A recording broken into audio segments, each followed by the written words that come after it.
Officially known as the German Reich, Nazi Germany was the German state between 1933 and 1945, when it was headed by Adolf Hitler and his Nazi party, who governed by way of a totalitarian dictatorship.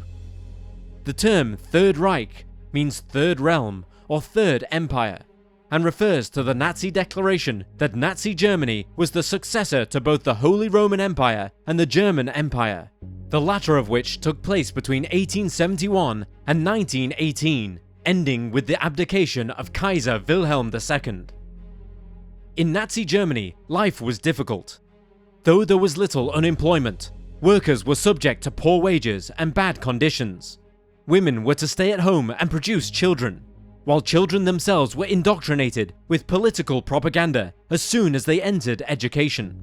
And of course, many who didn't fit the so-called norms of society, whether it was due to their sexuality, religion, ethnicity, race, disabilities, or unwillingness to fight in the war, were punished and persecuted. Join us for this documentary as we explore the rise and fall of the Third Reich of Germany. Welcome to Wars of the World.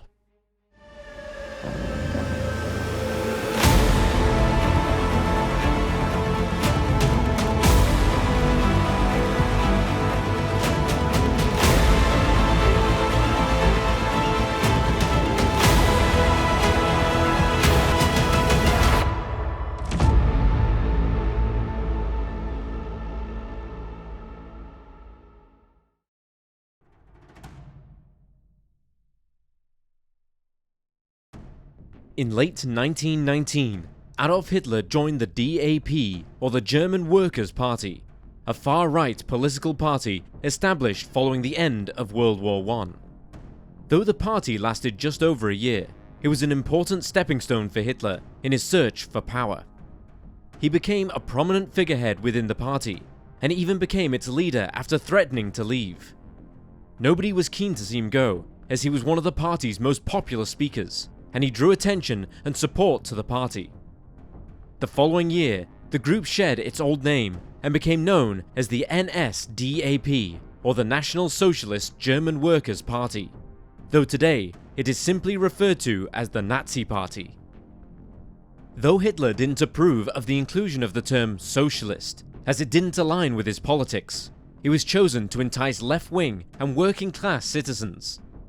The party initially boasted policies and ideologies that fall in line with anti-capitalist and anti-bourgeois rhetoric, but it was generally considered a right-wing party, and later, those more left-wing elements would be removed from the party's doctrine and replaced by pro-business and wealth protection components. For several years, Hitler remained the leader of the Nazi Party, but in 1922, he was thrust into the national spotlight when he stood trial for carrying out a botched coup in Bavaria.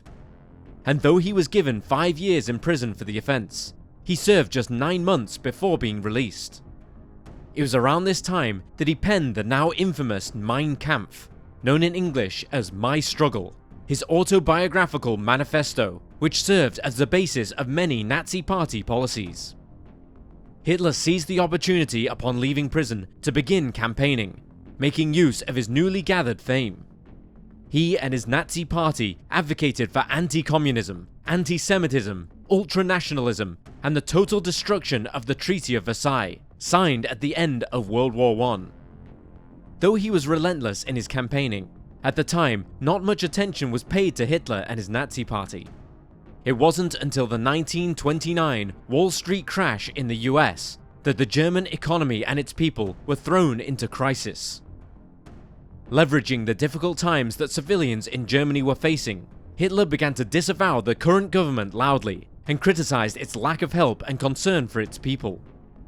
It was around this time the left-wing Communist Party of Germany, or KPD, began to rise, calling for a revolution, and because many citizens were fearful of communism, they opted to support the Nazi Party instead. Though Hitler ran for the presidency in 1932, he lost to Paul von Hindenburg. Still, he maintained a strong support base, having come in second place, and in the following months, the Nazi Party grew to become the largest party in the Reichstag, the lower house of Germany's parliament. The following year, in January 1933, Hitler was appointed as Germany's new Chancellor, and in the subsequent months, he set to work attempting to gather as much power as he possibly could. Less than a month after being appointed as Chancellor, the Reichstag was set ablaze. Hitler alleged that communists were responsible for the fire, and pressured von Hindenburg to pass the Reichstag Fire Decree, which curtailed many civil liberties that the German people had previously enjoyed. As well as limiting civilian freedoms, such as protesting, freedom of expression and the press, and secrecy of correspondence, a written guideline was not issued along with the decree, meaning that it was up to the government to interpret and implement the rules as they saw fit.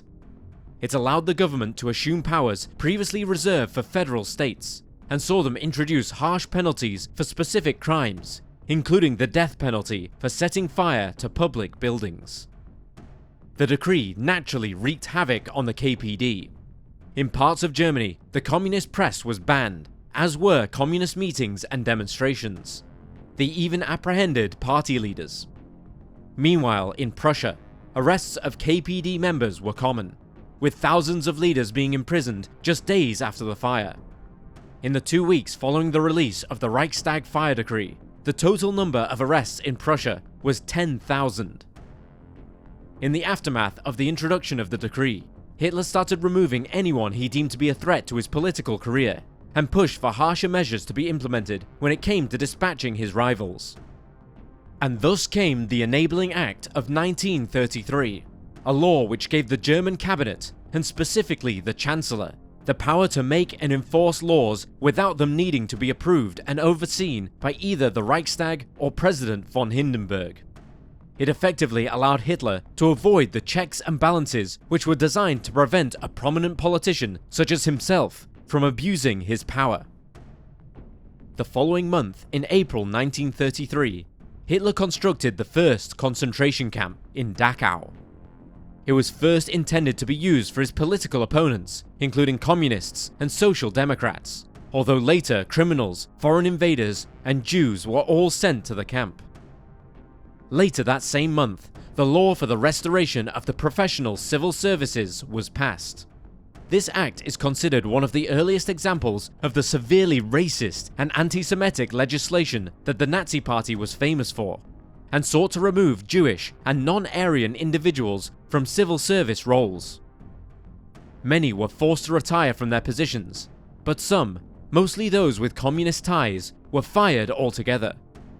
Non-Aryans were not allowed to hold positions as teachers, judges, lawyers, doctors, professors, or any roles within the government. In May, union offices were demolished, union leaders were arrested, and trade union groups were forced to dissolve. In the months that followed, Hitler did all he could to dissuade and disband his political opponents, much of which he did by force. In May, he ordered the seizure of the assets of the Social Democrats, and the party was banned the following month. Later in June, he had the offices of the German National People's Party raided, with the party disbanding on June 29th. In July, Germany became a one-party state after the law against the formation of parties was passed, which stated that only the Nazi Party was the legal party in Germany.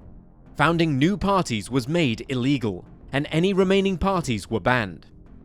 Elections over the next 5 years were tightly controlled by the Nazis, who only allowed members of their own party and select independents to be elected. The Reichstag abdicated its democratic responsibilities around this time.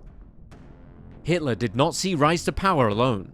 As well as having the backing of his ruthless Nazi Party members, he also made great use of the Sturmabteilung, also known as the SA, or Brown Shirts, or Stormtroopers.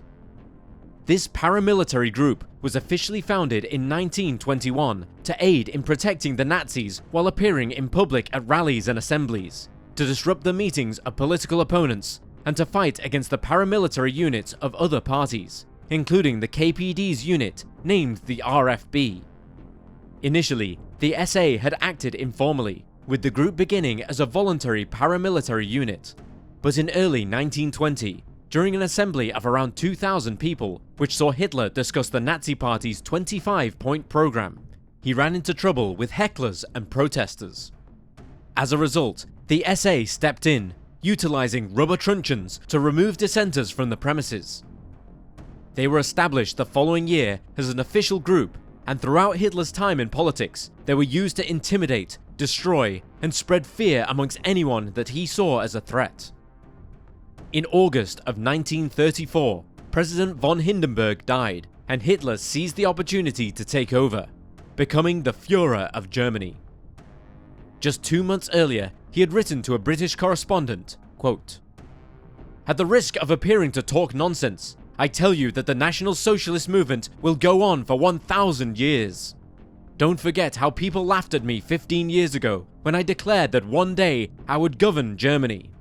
They laugh now just as foolishly when I declare that I shall remain in power." End quote.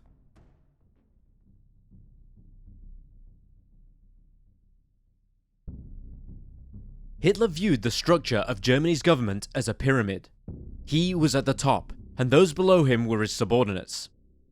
Instead of having the people vote on party positions, commanders and other leaders were generally appointed by other high-ranking Nazi officials, as well as Hitler himself. Hitler was often depicted through propaganda as a heroic and idealized leader who had solved the problems of the common people using his vast knowledge and infallible skills. He was also an extremely talented public speaker, with historian Roger Gill observing, quote, "His moving speeches captured the minds and hearts of a vast number of the German people. He virtually hypnotized his audiences." End quote. Though Hitler expected his appointed officials to report to him and follow the general policies that he'd set out, he also expected them to take their own initiatives when dealing with situations and make decisions that would help him in his goals for Germany. Possibly in order to avoid uprisings, he often pit his leaders against one another and fostered a work environment of distrust and infighting, giving contradictory orders to subordinates and having their work overlap, which would often lead to conflicts among them.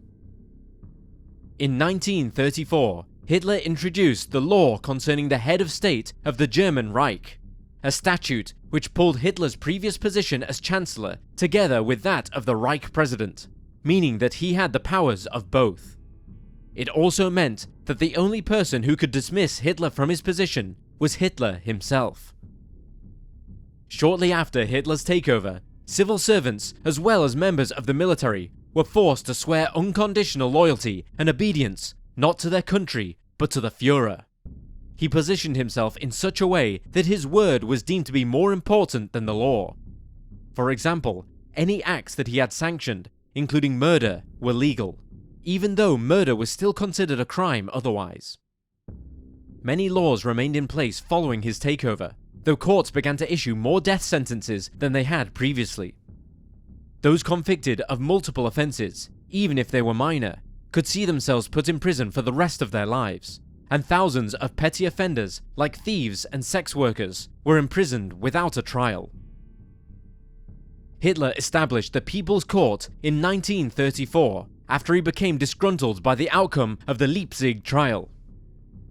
In July 1933, 5 people were charged with committing the Reichstag fire in February, and the Leipzig trial, which took place between September and December that year, was held at the Reich Supreme Court. On December 23rd, it was declared that although the judges believed there was a communist conspiracy to burn down the Reichstag, there was insufficient evidence to connect 4 out of the 5 accused to the arson attack. As a result, only the Dutch national Marinus van der Lubbe was convicted of the crime and sentenced to death. He was executed on January 10th, 1934. The People's Court was given a whole host of crimes to deal with, including but not limited to defeatism, treason, and black marketeering, but often it tackled even pettier issues like poking fun at the Führer or existing as a communist. Crimes such as the former were referred to as the disintegration of defensive capability, and thus those accused were heavily penalized and sentenced to death. The court was known to conclude trial quickly, often without evidence or arguments being presented on either side, while the president of the court, Roland Freisler, acted as the prosecutor. He never received pushback from the defense, and rarely, if ever, sided with them. He ignored proper procedure and standards of law and justice, and many refer to it today as a kangaroo court. All lawyers under the Nazi regime were forced to join the Nazis' Lawyers Association, meaning they could be controlled. And these changes in the judicial system meant that crime rates went down, while the number of crimes which carried the death penalty went from just 3 to 46. Even those who were released from prison were often not free to go home. They were instead moved to concentration camps. Reinforcing the decisions made by the court and assisting in investigating supposed crimes was the Gestapo, Germany's secret police force, which was created by Hermann Göring, one of the Nazi Party's most prominent and powerful figures, in 1933. The Gestapo was one of Hitler's most brutal and violent units, known to have committed widespread horrors and atrocities during its existence. The Gestapo often targeted political opponents, dissenters, criminals, as well as those who didn't fit into societal norms, like homosexuals and the disabled, as well as Romani and Jewish people. Those apprehended by the Gestapo were often subjected to abuse and placed in concentration camps without due process, and the unit was known to survey the German population while looking for such people. Although the fear they instilled in the German people often promoted citizens to report on one another. Student and youth opposition groups like the White Rose, Edelweiss Pirates, and the Swing Youth were all placed under Gestapo observation, and eventually many of their members and leaders were arrested and sentenced to death or sent to live in concentration camps. During the mid to late 1930s, the Gestapo infiltrated many resistance groups and placed its members in concentration camps as a form of protective detention, as there was no legal defense for such a thing. As well as instilling fear into its people, the Nazi Party worked hard to spread its hatred and bigotry through propaganda and laws. As we well know, racism and anti-Semitism were basic pillars of the party's dogma, with the Nazis believing that the superior master race was the Aryan race, effectively white German people whose roots could be traced back to 18th or 19th century Europe. Those who didn't fit this standard, including Jewish, Black, and Romani people, were not considered to be of the so-called Aryan race, as they were considered by Nazis to be non-European. Nazis believed that inferior races had infiltrated society and were responsible for the exploitation and repression of the Aryan race. In September 1935, the Nuremberg laws were enacted, prohibiting physical and romantic relationships, including marriage, between Aryans and Jews, although the laws were later expanded to include anyone who was considered non-Aryan, including Black and Romani people.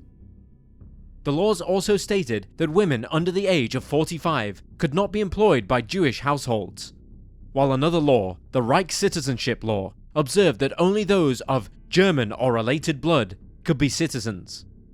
To prove citizenship, Germans were forced to go through a lengthy process of tracing their ancestry back to the 19th century, with many hiring genealogists to look through official records and acquire the necessary paperwork.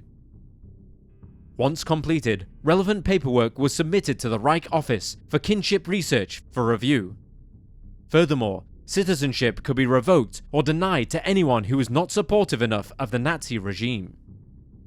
Though those considered non-Aryan were persecuted, it was often Jewish families, individuals, and businesses that suffered the most under Hitler's dictatorship, and his attacks against the Jewish community were virtually instantaneous following the Reichstag Fire Decree and the Enabling Act of 1933.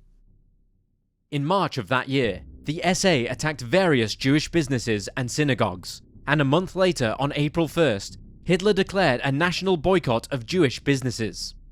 Such businesses were not allowed to advertise and were not given access to government contracts, while German towns began posting signs stating that Jews were not allowed to enter. As previously mentioned, the law for the restoration of the professional civil service passed later that same month, and similar legislation came into effect shortly afterwards, which forced Jewish people out of even more professional roles. Those with even one Jewish parent or grandparent were considered non-Aryan and were pressured to leave the country voluntarily.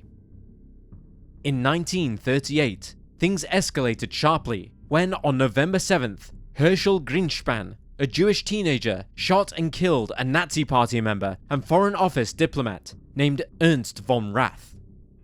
Herschel and his family had, like many Jewish families, faced great difficulties in the previous years since Hitler seized power.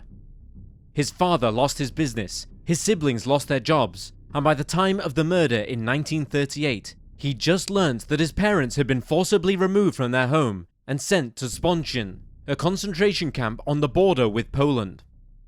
Following the murder, the Nazis instigated a riot, where the SA damaged and destroyed synagogues, schools, homes and other Jewish properties throughout the country. While at least 91 German Jews were murdered, it is estimated that over 600 Jewish individuals took their own lives afterwards. This nightmarish episode was later called the Night of Broken Glass, or Kristallnacht, deriving its name from the fact that the following day, shattered glass littered the roads and pavements due to the extensive damage done to the buildings. The SA were helped by civilians, as well as members of Hitler's youth, and ultimately about 267 synagogues were destroyed, over 7,000 businesses were ruined, and about 30,000 Jewish men were arrested and sent to concentration camps. Of the atrocity, British newspaper The Times wrote on November 11th, quote, "No foreign propagandist bent upon blackening Germany before the world could outdo the tale of burnings and beatings, of blackguardly assaults on defenseless and innocent people, which disgraced that country yesterday." End quote. In the following months, Jews became prisoners, even if they weren't already in concentration camps. They were forbidden from driving cars, working, owning businesses, visiting the cinema or library, owning weapons, and from attending school. The Jewish community as a whole was fined 1 billion marks to pay for the damage and ordered to hand over any insurance payouts that they received from damages to their property. By 1939, around 250,000 of the 437,000 Jews living in Germany had left the country. Yet another horrifying program introduced by the Nazi regime was Action T4, which campaigned to euthanize the disabled. Specially selected doctors were brought in to choose patients who were deemed incurably sick after most critical medical examination, and then kill the patients by giving them a mercy death. Between September 1939 and September 1945, between 275,000 and 300,000 people were killed in psychiatric hospitals in Germany, Austria, occupied Poland, and what was then known as the Protectorate of Bohemia and Moravia, modern-day Czechia. Around half of the individuals killed had been taken from church-run asylums, usually with approval from the institution's authorities. Prior to the beginning of Action T4, around 400,000 people were forcibly sterilized following the law for the prevention of genetically diseased offspring, which was enacted on July 14, 1933. Half of this 400,000 were deemed to be mentally deficient, but others were seen to be unclean or have deviant behavior of some sort. Sex workers, the unhoused, criminals, and even those living in poverty were all deemed to be undesirable to the Nazi regime, and so they were prevented from ever having children.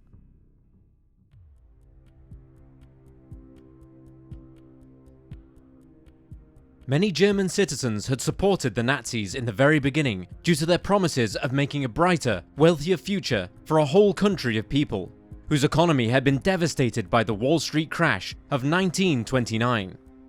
Hitler himself sought to minimize unemployment and was keen to establish Germany as a self-sufficient country. And by 1939, he'd achieved one of those things. There was very little unemployment in the country at this time. He helped to improve employment rates by building hospitals, schools, and other public buildings, such as the 1936 Olympic Stadium, while the construction of motorways employed over 80,000 men. Similarly, he began rebuilding Germany's military, despite the fact that it was in violation of the Treaty of Versailles, which created millions of jobs. In 1934, he told his military leaders that rearmament would need to be completed by 1942. This was because, as part of his foreign policy, Hitler wished to achieve Lebensraum, the term used to describe his desire for the German people to acquire more living space by forcibly taking territory from the east. The concept of Lebensraum was based on Hitler's racist beliefs and ideologies, including the supposed superiority of the Aryan race. In 1935, he announced the creation of the Air Force and added that over 500,000 men were being added to the German armed forces. The Anglo-German Naval Agreement later that year allowed Germany to begin building its own naval fleet. Furthermore, as Hitler was a firm believer that women were to be homemakers and childbearers, he made sure that men were in steady employment that could support growing families. He introduced the National Labour Service for men between the ages of 18 and 25, which saw them help build the previously mentioned public buildings and roads, and he also had young men conscripted into the army. Though unemployment rates were incredibly low during Hitler's time in power, it's worth noting that these statistics don't include various groups, such as Jews who were made unemployed and moved to concentration camps, women who were forced to give up their jobs to stay at home, and men who were part of the military. While those working in the armament industries did well under the Nazi regime, with managers seeing a 50% wage increase, those outside of such industries struggled. Wages fell, working hours increased, the number of serious accidents at workplaces increased, and employees ran the risk of being blacklisted if they attempted to either unionize or simply ask for better wages or working conditions. Women under the Nazi regime were seen as little more than baby-making machines, as Hitler wanted to increase the Aryan population. At one point, he even allowed women to volunteer to have a baby for a member of the SS. To help incentivize women to settle down and to increase the chances of couples having children, he introduced the law of the encouragement of marriage, which allowed newlyweds to receive a loan of 1,000 marks and to keep 250 marks for each child that they had. Mothers who had large numbers of children were awarded with the Mother's Cross, while women as a whole were heavily discouraged from working, and eventually the law for the reduction of unemployment was introduced, financially incentivizing women to stay at home.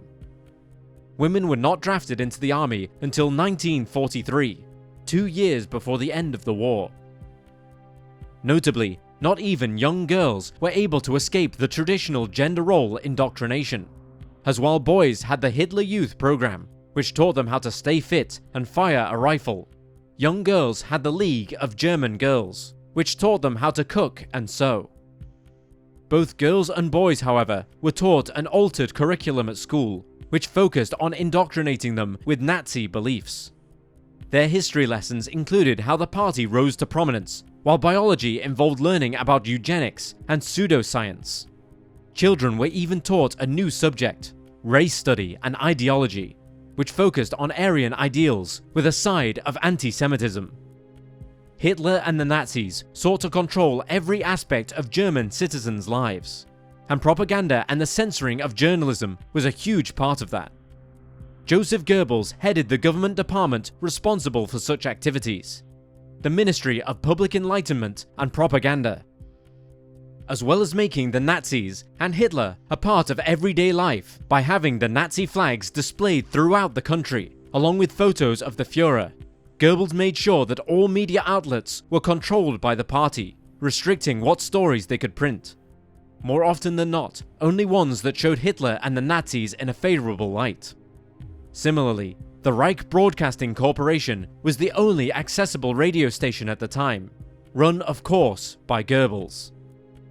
As well as that, the Nazis held regular rallies for the public to show their support, while the 1936 Olympics was used to display the supposed superiority of the Aryan race. Loudspeakers in the streets were used to deliver messages supportive of the regime, and Nazi control was so tight that it even extended to art and culture. Modern art was considered degenerate by Hitler, and so over 6,500 works were removed from public display, while films shown in Germany were only done if they served the purpose of being useful propaganda. Eventually, the Nazis took over film production and distribution, with the party founding a professional school for politically reliable filmmakers. Classical music by Jewish composers was banned, but the works of German composers was heavily promoted. Jazz music was also considered a massive no-go by the Nazis, and the regime was very strict about which books were allowed to be obtained and viewed by the public. In 1933, they burned thousands of books that were considered to represent ideologies that didn't line up with those of the Nazis, including those written by pacifists, anarchists, socialists, sexologists, communists, and Jewish individuals. These book burnings allowed an attack on the Institute for Sexual Science, a non-profit foundation based in Berlin, which was the first sexology research center in the world and was headed by Magnus Hirschfeld. These book burnings included Magnus's work and the archives of the Institute.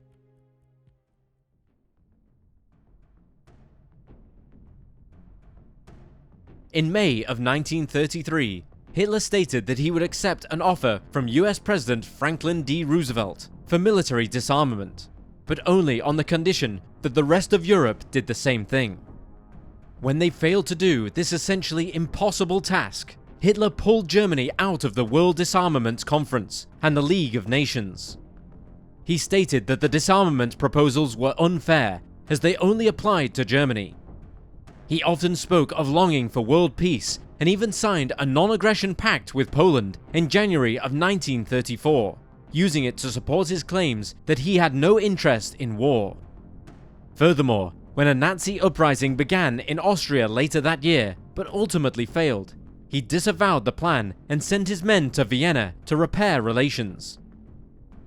During the late 1930s, Hitler was kept very busy with his various relations with other countries. In the months following the signing of the Anglo-German Naval Agreement in June 1935, the Second Italo-Ethiopian War broke out, in which Nazi Germany supplied arms and supplies to Ethiopia. Germany supported Ethiopia over Italy due to Italy's repeated rejections of Germany's desire to annex Austria. The war was strenuous on Italy, and ultimately led the country to rely economically on Germany. Furthermore, Italy began to intervene less in Hitler's plans for Austria.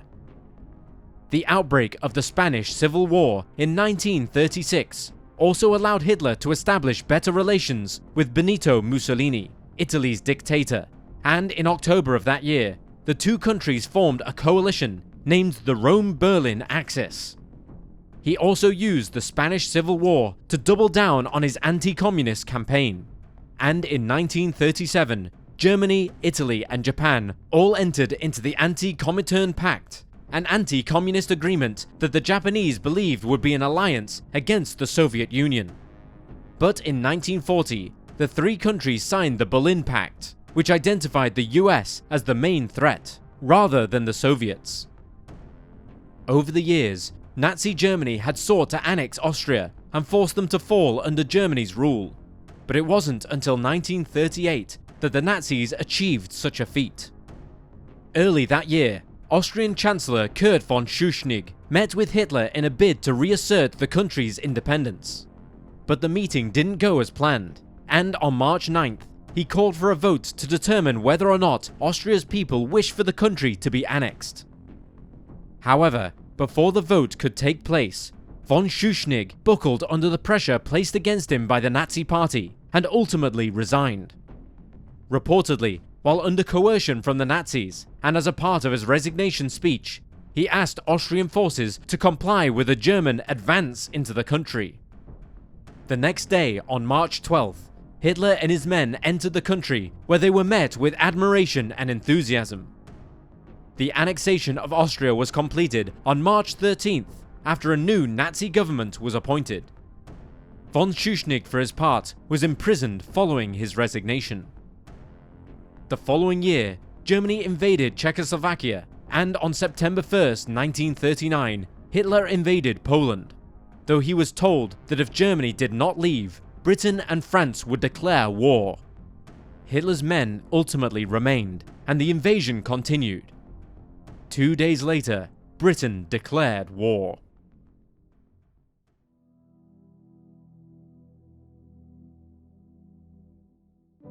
On April 29, 1945, members of the US military entered Dachau, the longest-running concentration camp, shocked to find thousands of emaciated prisoners who'd been left behind.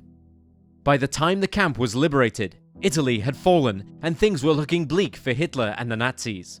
Defeat was inevitable.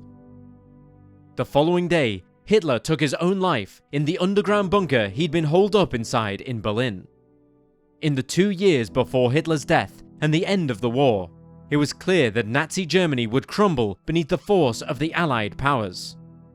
His own men had attempted to remove him from power so that they could negotiate a better deal for themselves. But botched assassination attempts only led the Führer to double down, leading him to execute over 4,000 of his own men. Even after the fall of Hitler and Nazi Germany, fighting continued in Japan. It wouldn't be until September 2nd that US General Douglas MacArthur accepted the country's formal surrender. World War II ended after 6 grueling years and cost the lives of between 60 and 80 million people, around 3% of the total world's population, an unprecedented number. The vast majority of these deaths were those of civilians, many of whom died in concentration camps, including the 6 million Jews murdered during the Holocaust. 27 million deaths had also been caused in the Soviet Union alone. Many German citizens were deeply, emotionally, and psychologically scarred in the aftermath of the war. Hitler had promised them wealth and power, but much of the country had been reduced to nothing but rubble, and widespread famine followed shortly afterwards. As well as the destruction of much of the country, Germany also lost around a quarter of its pre-war territory, including the regions of Pomerania and East Prussia, the latter of which was split between the Soviet Union and Poland, and 9 million people were displaced following the systematic expulsion of Germans from these areas. The Allied powers began organizing war crime trials in the months following the end of the war, the first of which to take place was the Nuremberg trials, held between November 1945 and October 1946. These trials aimed to hold prominent Nazis accountable for the atrocities that they'd committed during the conflict, with the International Military Tribunal overseeing and trying 22 of the surviving party leaders, as well as 6 German organizations. The defendants included notable Nazi figures such as Hermann Göring, head of the Gestapo and Hitler's right-hand man for a time, Rudolf Hess, who'd once been Hitler's deputy Führer until 1941 when he flew to the UK and attempted to broker peace with the British government, and Hans Fritzsche, the head of the news division of the Ministry of Public Enlightenment and Propaganda. All but 3 of the men charged were found guilty, and 12 were sentenced to death. Further Nuremberg trials were held between 1946 and 1949, which featured 489 cases of the 3,887 investigated by the Allies. The resulting trials saw the convictions of over 1,400 Nazis, 297 of which were sentenced to death. Around 65% of these death sentences were carried out. Poland was also active in persecuting German officials for war crimes, and ultimately they prosecuted 673 of the 789 staff members working at Auschwitz. Although great attempts were made to hold Nazi officials accountable, there were many prominent figures who escaped justice. Adolf Eichmann was considered at one point the world's most wanted Nazi due to his huge contributions to Hitler's final solution, the last stage of the overall Holocaust. Eichmann helped greatly in identifying Jews and transporting them to Auschwitz, as well as other concentration camps. In 1960, Eichmann was captured by Israeli Mossad agents and found guilty after a 4-month trial. He was sentenced to death and was hanged on May 31st, 1962. Josef Mengele, horrifically dubbed the Angel of Death, was another important Nazi figure who eventually fled Germany. He was known to conduct nightmarish experiments on his patients at Auschwitz, often using women, twins, children, and those with disabilities as human guinea pigs. He hid in Germany for 3 years before eventually making his way to Argentina, where he remarried and owned a mechanical equipment shop. He went underground after Eichmann was captured and a West German extradition request was sent out to Argentinian authorities, who stated that a review was necessary, effectively blocking the extradition. Though Nazi hunters continued to pursue him, he died in 1979 in Brazil, though his death wasn't verified until 6 years later in 1985. About 10% of the German population was, at one point or another, a member of the Nazi Party or a Nazi-adjacent group, such as the German Labour Front, which had 25 million members, or the National Socialist People's Welfare Organization, which had 17 million members. Following the collapse of the Third Reich, Allied powers set up the Denazification Initiative in an attempt to rid both German and Austrian societies of Nazi ideology. As well as apprehending and charging Nazi party leaders and officials, members of the SS were also held accountable and removed from positions of power. Though the initial project was to be aided by Allied forces, they ultimately relinquished power to Germany in the late 1940s, and by 1951 the initiative had been abolished. Enthusiasm had been high at the start of the program, as was the desire to be thorough. But Nazism had permeated German society so deeply that it was an impossible task to investigate millions of individuals, determine what activities they'd participated in, and hold them legally responsible. Though commitment to the program soon wore thin, the Allies did achieve some level of denazification, such as purging Nazi publications from German libraries, banning the swastika symbol, other Nazi emblems, and the Nazi Party itself, and asking German citizens to fill out questionnaires about their involvement in Nazism. Former Nazis, including civilian supporters, were even taken to concentration camps, mass graves, or forced to watch video clips about the horrific conditions endured by the prisoners. Printed posters of dead bodies were handed out in the summer of 1945, reading, "These atrocities, your fault," or "You are guilty of this." Another reason that the Denazification Initiative was scaled back was due to the looming Cold War, in which the US, as well as Britain, believed that West Germany could be a key ally, and they did not wish to offend the population. Reportedly, this allowed some former Nazi Party figures to continue in positions of power, particularly in West Germany, where the process of denazification was heavily disliked. It was appreciated much more in East Germany, however, where it was considered a key part of helping society shift to a more socialist and left-leaning perspective.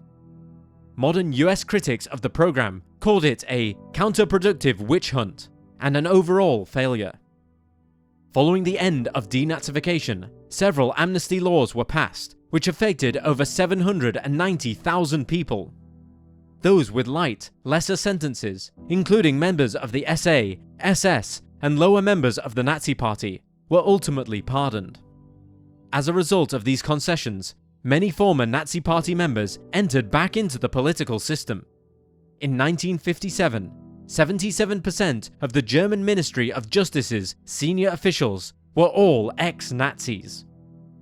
In the aftermath of the war, however, expressing Nazi support, sympathies, or beliefs was frowned upon, and those who expressed such sentiments found themselves losing their jobs and being ostracized from society. Many German civilians felt a sense of communal guilt, even if they did not directly participate in the war or the Nazis' many atrocities. For over a decade, Adolf Hitler had espoused his hateful rhetoric and assured the German people that the Third Reich would last 1,000 years. Instead of this happening, it folded and fell in just a mere fraction of that time.